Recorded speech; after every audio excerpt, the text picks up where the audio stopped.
I'm very happy to deliver this short message on the occasion of the Africa Dialogue Series, which theme is focused on resilience in food and nutrition security. And I would like to fundamentally focus on four key issues. The first one is that in 2014 in Malabo, the African Union member states adopted the Malabo Declaration, which was a precursor of the food systems approach because it highlighted the issues of multi-sectorality regarding agricultural transformation. So we were not looking at agriculture as a mono sector, but as a multi-sectoral dimension. And we were establishing the link through this declaration between economic policy and agricultural policy. So two key issues in Malabo, the link between economic policy and agricultural policy, and secondly, multi-sectorality, which meant that issues regarding land, access to market, rural infrastructure, energy, water, all these issues had to be looked together with the issues of agricultural productivity.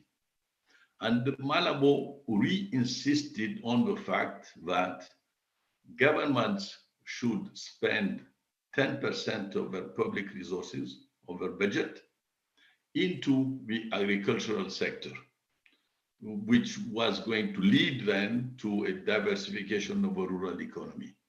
This commitment of 10% has not been yet met by most of African countries. Some countries go to 14%, but many still are at 4 5%.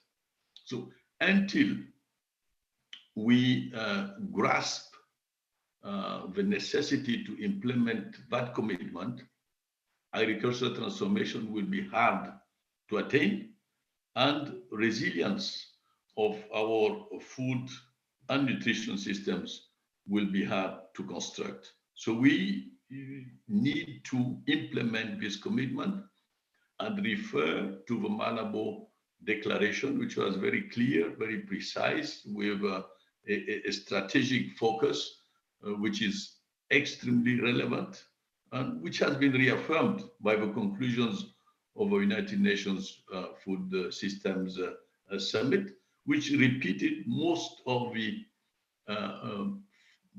essential points of a Malabo Declaration. So that's my first point.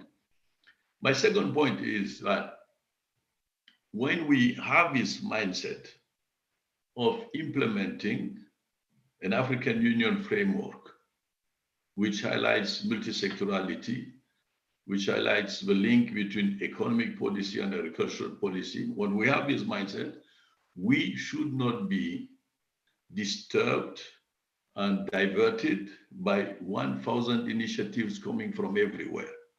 Africa is tired of an unceasing list of initiatives which are coming with new ideas, which in reality are old ideas being recycled whilst we have our framework. So we need alignment to our framework. In the African Union Development Agency, Nepal, which I led during 13 years, our main focus was to implement CADEP and Malabo. And Malabo is the second phase of CADEP. And we did that in 49 countries. So countries, member states have been used to the fact of working on these frameworks. They have aligned the national plans to these ideas, and it has produced results in terms of increase of production, increase of productivity, and in terms of looking at the issues of land, water, infrastructure in a coherent and systemic manner. So second point, alignment to the frameworks that we have and not dispersion into 1,000 different initiatives with an initiative coming every 2, 3 years to really shake the coherence that we have built. And the third point is an extremely important point. Those who produce 80% of the food we eat are small scale farmers. I'm not saying that multinational and big private companies are not producing food. They are producing food, but they are not producing these 80%, which are produced by small scale farmers.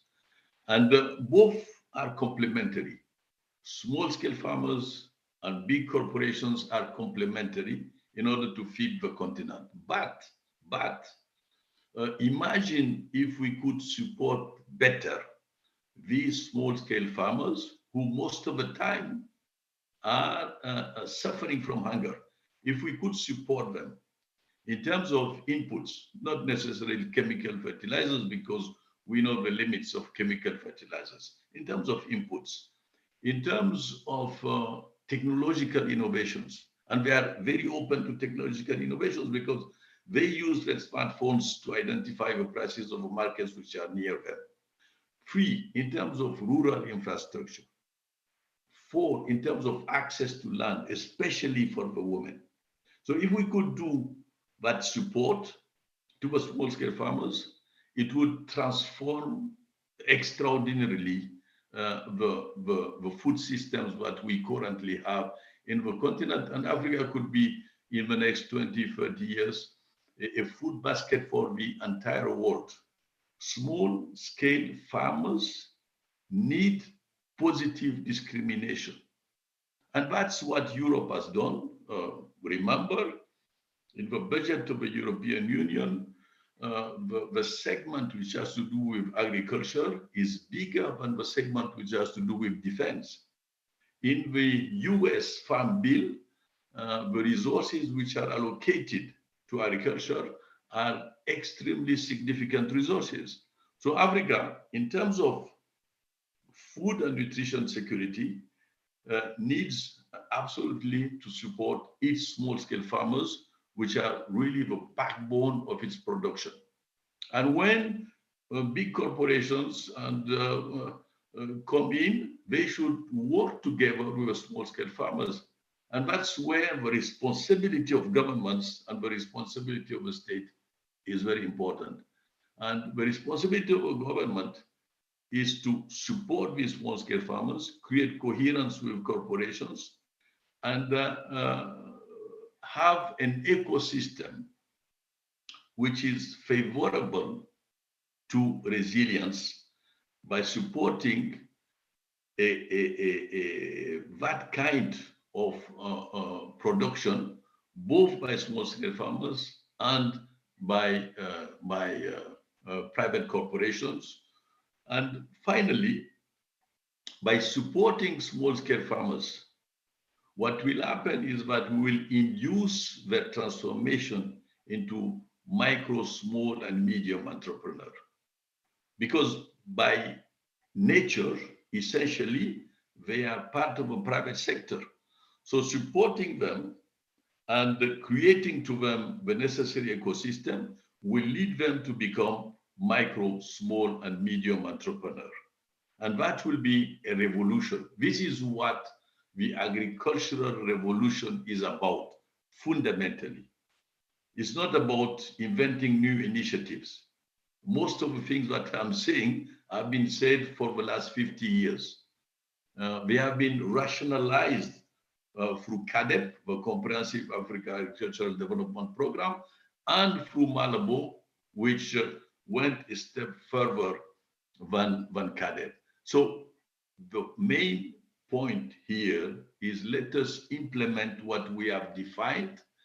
We have taken time to define it.